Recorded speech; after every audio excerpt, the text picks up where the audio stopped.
AI can help you to build applications faster, but oftentimes that comes at the expense of proper security controls.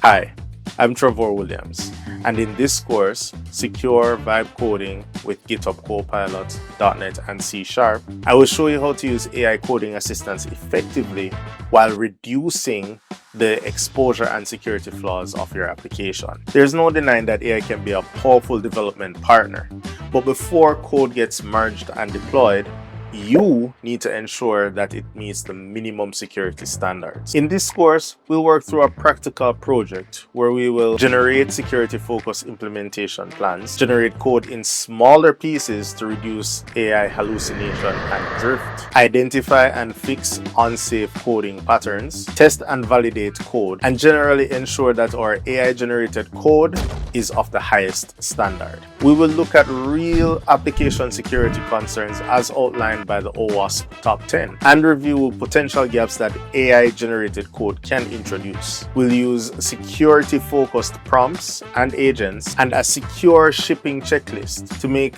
AI-assisted development less chaotic and more secure. By the end of this course, you'll develop a habit where you don't just ask AI to write the code, but you will know how to review and harden the code that it generates. Most importantly, you'll have a repeatable workflow that you can then apply to your ongoing projects. So enroll in Secure Vibe Coding with GitHub Copilot, .NET and C# today, and I'll see you in the course.